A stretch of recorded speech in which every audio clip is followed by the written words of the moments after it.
इस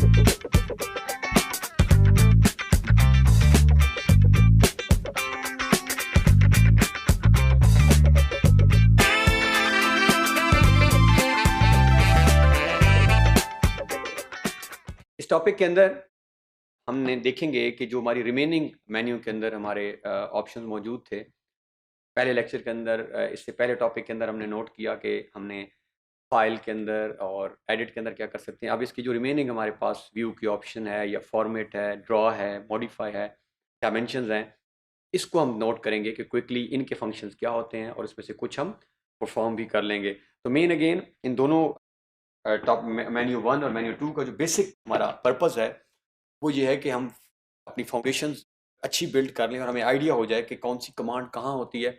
जितना बेटर आपको आइडिया इन चीज़ों का हो जाएगा कि कमांड प्लेसमेंट कैसे है, उतना बेटर आप आगे एक्शंस परफॉर्म कर सकेंगे। तो ये मेनली इन सारे लेक्चर्स का जो हमारा थीम है वो ये है कि एक तो हम चीज़ों को बेटर अंडरस्टैंडिंग कर लें इंटरफेस, और हमें अब ईजिली पता हो कि कमांड्स पड़ी कहाँ हैं और इनका बेसिक पर्पस क्या है। तो आइए बढ़ते हैं ऑटोकैड की तरफ ताकि हम इसका मेन मेन्यू के नेक्स्ट मॉड्यूल्स को कवर करें।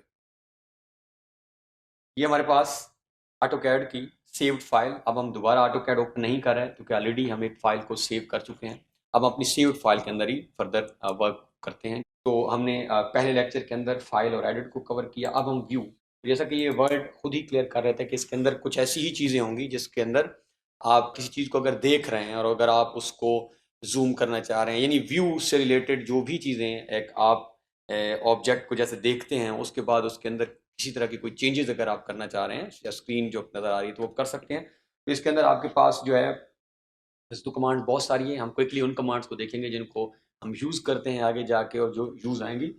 ये हमारी रीजन और रीजन आल की जो कमांड्स हैं ये ऑनवर्ड जाके, अभी क्योंकि हमें कोई प्रॉब्लम स्टार्ट में ड्राइंग के, तो अक्सर जब हम ड्राइंग में वर्क करते हैं हम लाइंस, फॉर एग्जांपल हमने एक वर्क को रात को सेव किया या किसी भी टाइम और हमने इसको दोबारा ओपन किया तो ऐसा लगता है कि जैसे सुबह या किसी भी टाइम कि इस वर्क के अंदर कोई डिस्टॉर्शन हो गई है। लाइंस अगर आपने स्ट्रेट लगाई थी तो उस लाइन के अंदर कोई बेंडिंग हो चुकी है, उनके अंदर कोई टेढ़ापन आ गया है। तो ये हम इसको रीजन आल की जैसी कमांड प्रेस किया, इसके अंदर कुछ कुछ आइकॉन्स बाजू का आप वर्क करेंगे और कुछ अचानक डॉट्स आपको स्क्रीन में नजर आना स्टार्ट हो जाते हैं। तो जैसे ही हम इन कमांड इसको कमांड ओरिजिनल को क्लिक करेंगे तो वो एक तो आपके रिफ्रेश हो जाएगा और वो किसी तरह का जो डिस्टॉर्शन है वो आपकी फाइल के अंदर एंड हो जाएगा। इसके साथ हमारे पास जूम, क्योंकि तो हम ऑलरेडी कर चुके हैं इसके अंदर, या यहाँ पे जूम के मल्टीपल ऑप्शंस मौजूद हैं कि अगर आप जूम इसको किस तरह करना चाह रहे हैं, रियल टाइम करना चाह रहे हैं, प्रीवियस, विंडोज, डायनामिक, तो आप इसको वन बाय वन प्रैक्टिस करेंगे तो डिफरेंट जूम ऑप्शन हैं आपके पास। पैन कमांड हम ऑलरेडी कर चुके हैं। अब यहाँ पे अगेन पैन के फर्दर ऑप्शंस भी हैं, लेफ्ट राइट, आप जिस तरफ उसको मूव करना चाह रहे हो। देन हमारे पास ये जो कुछ हमारी कमांड नज़र आ रही हैं इनको हम आगे कैमरा है हमारा या ऑर्बिट, अच्छा ऑर्बिट सपोज अगेन ये आप अगर एक लाइन ड्रॉ कर लें, ये जो साथ आपकी हमारी लेफ्ट साइड पे स्क्रीन नज़र आ रही है अगर आप इसमें से, तो ये आपने डबल क्लिक किया और आप एंटर कर दें कहीं पे भी या स्केप प्रेस कर दें, ये हमारी एक लाइन है। और अगर हम इसको व्यू में जाएं और ऑर्बिट पे क्लिक करें तो हमारे पास सपोज आप कॉन्स्ट्रेंट ऑर्बिट का अगर फंक्शन यूज़ करते हैं, अगर आप लाइन पे क्लिक करें तो ये देखें आप इस लाइन को 3D के अंदर भी इवन के देख सकते हैं, उसका कोई व्यू नोट कर सकते हैं, जिस तरह ऑर्बिट के हम कर सकते हैं हम टॉप बॉटम लेफ्ट राइट। तो ये भी कमांड मेनली 3D के अंदर जब हम मूव करेंगे तो वहाँ शायद इस्तेमाल हो। तो अगेन ये ड्राइंग हमारी स्क्रीन आप नोट कर रहे हैं तो ये हिल चुकी है थोड़ी सी। इसको अगर हमने वापस अपने ओरिजिनल जब व्यू में लेके आना हो, सबसे पहले तो कमांड को आपने इनएक्टिव करना है। जब भी आपने कमांड को इनएक्टिव करना हो या जिस हम डीएक्टिव कहते हैं तो उसके लिए या तो आप एंटर प्रेस कर दें या एस्केप का बटन, ये दो ऑप्शंस हैं। तो हम एस्केप का बटन प्रेस करते हैं तो ये कमांड इनएक्टिव है। और यहाँ से टॉप व्यू अगले ऑलरेडी हमने जहाँ बात की है, अगर आप इस पे लेफ्ट क्लिक करें तो आप यहाँ से टॉप में आ जाएंगे। तो बैक टू ओरिजिनल व्यू में हम वापस आ चुके हैं।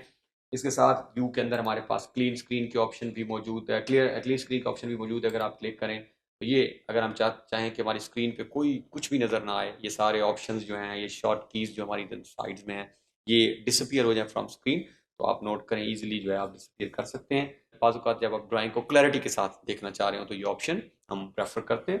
बट अगेन अगर हम इसको नोट करें तो व्यू में आके हम इसको ऑफ करें तो हम वापस बैक टू ओरिजिनल पोजीशन में आ जाएंगे। तो बाकी चीज़ें हम वन बाय वन आगे यूज़ करते रहेंगे। यहाँ पे हमारे पास तो एक कमांड नज़र आ रही है दैट इज़ डिस्प्ले। तो इस डिस्प्ले में हमारे पास यूसीएस आइकन की बात हो रही है। अगर आप नोट करें, वापस आते हैं स्क्रीन में और आप यहाँ पे बॉटम लेफ्ट कॉर्नर, ये जहाँ पे मेरा अभी कर्सर मूव कर रहा है, अगर आप इस पोजीशन पे आए तो ये आपके एक्स वाई कोऑर्डिनेट्स हैं, एक्चुअली यूसीएस आइकन है और ये अभी बिल्कुल आपका ये बॉटम में मौजूद है। लेकिन अगर आप ये देखें, आप इसको कर्सर को थोड़ा सा मूव करें तो बहुत ज़्यादा इसकी प्लेसमेंट चेंज हो जाती है। ये खुद ब खुद आपको मिडल में नज़र आएगा, कभी आपको ये स्टार्ट में ओरिजिन में होता है, जिससे हमने देखा बिल्कुल स्टार्ट में था आपका बॉटम लेफ्ट कॉर्नर, बट जैसे आप ड्राइंग बनाते हैं तो ये बाजू का इसकी पोजीशन थोड़ी सी रिलेटिवली हिल जाती है। तो सपोज अगर आपने अब यहाँ पे एक लाइन ड्रॉ करनी हो, तो अगर अब ये लाइन आपने ड्रॉ की अगेन, तो ये अगर हम नोट करें तो अब ये लाइन और इसकी लाइन आपस में मिल चुकी हैं, तो ये बाजू का डिस्टॉर्शन भी आपके लिए क्रिएट करता है या आपको कन्फ्यूजन भी होती है ड्राइंग के अंदर। तो अगर आप इस एक्स वाई कोऑर्डिनेट यूसेज को सिरे से ही खत्म करना चाहते हैं कि ये स्क्रीन पे नजर ही ना आए, तो आपके पास ऑप्शन मौजूद है। व्यू के अंदर आप जाके डिस्प्ले के अंदर जब यूसीएस आइकन पे क्लिक करते हैं तो इसके बिल्कुल सामने अगर आप नोट करें तो options are there. Right now this is on, क्योंकि ये देखें ये ऑन के ऑप्शन के ऊपर इसका, तो हम इसको अगर ऑफ कर देते हैं तो ये आइकन यहाँ से डिसअपियर हो जाएगा स्क्रीन से।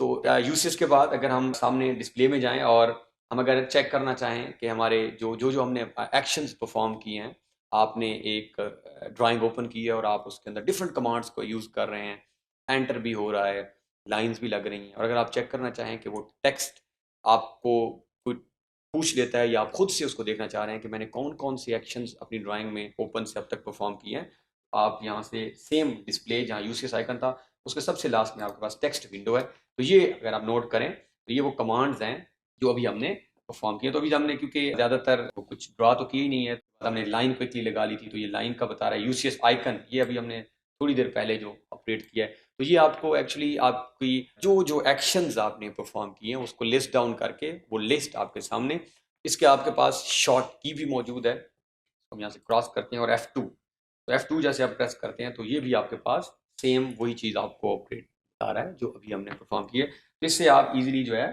वो असेस कर सकते हैं कि कौन कौन सी कमांड्स की हैं। इसको हम यहाँ से अगर क्लिक करेंगे तो ये डिसअपीयर हो जाएगी फ्रॉम स्क्रीन। तो ये हमारी मेनली व्यू कमांड्स थी जिसके अंदर हमने नोट किया। अब इसके साथ हमारे पास इंसर्ट कमांड या एक्सर्ट, इन दोनों वर्ड्स को यूज़ कर सकते हैं।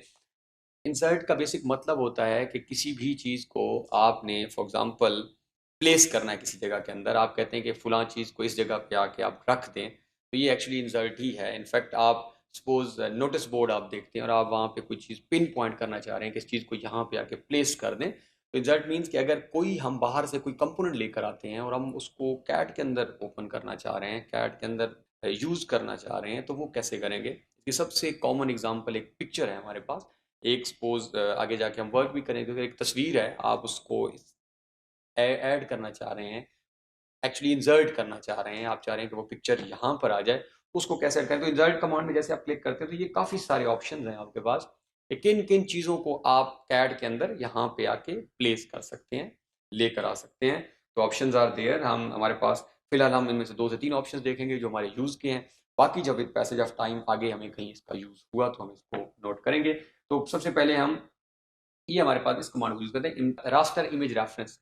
Raster image reference means raster image कोई भी इमेज जो हमारे पास मौजूद है, हमारी पिक्चर मौजूद है, हमारे पास कोई डिजिटल स्कैन इमेज हमारी ड्राइव में पड़ा है, हमारे पास किसी एरिया की तस्वीर है, किसी बिल्डिंग की तस्वीर है, हमने कोई कैमरा से पिक्चर की हुई है और हम उसको ऐड करना चाह रहे हैं, तो हम रास्टर इमेज रेफरेंस के ऊपर क्लिक करते हैं। यहाँ पे आप किसी भी जगह पे आपके पास किसी तरह का कोई इमेज मौजूद है, हम उसे एक्सेस करते हैं, हम डेस्कटॉप पे जाते हैं, तो ये हमारे पास कोई फाइल है ABC, सपोज हम इसे ओपन करना चाहें। अब वो आपसे पूछ रहा है कि अगर आप उसे रोटेट, आपने कोई एंगल देना है, आप कोई चीज़ ऐड कर रहे हैं उसको, आपने किसी स्पेसिफिक एंगल XY, लेकिन अगर आप इसको ओके सिंपल प्रेस कर दें, ओके करने के बाद अब वो आपसे उसकी प्लेसमेंट पूछ रहा है, आप किसी भी जगह क्लिक करें और यहाँ से आप उसको ईजिली इनलार्ज भी कर सकते हैं विद माउस या आप उसे रिड्यूस भी कर सकते हैं। तो आप जैसे ही यहाँ क्लिक करेंगे तो ये हमारे पास कोई एक इमेज थी जो किसी स्क्रीन का हमने ली हुई है, ये इमेज आपकी स्क्रीन के ऊपर ऐड हो गई है। तो दिस इज हाउ आप कोई इमेज जो है उसको डिलीट भी कर सकते हैं, दोबारा आप इस पर क्लिक करें और आप इसको डिलीट कर दें। तो इसी तरह इंसर्ट के अंदर आप PDF फाइल कर सकते हैं, सेम रेफरेंस में मल्टीपल हमारे पास ऑप्शंस मौजूद हैं। तो इस लेक्चर के अंदर हमने अपने मेन मेन्यू को फर्दर आगे देखा कि हम मेनली व्यू के अंदर जाके क्या क्या चीज़ें कर सकते हैं। देन इंसर्ट के अंदर से हमने कौन कौन से ऑब्जेक्ट्स को लेकर आ सकते हैं ऑटो कैड में, और उसकी सेटिंग्स को हमने यहाँ पे चेक किया।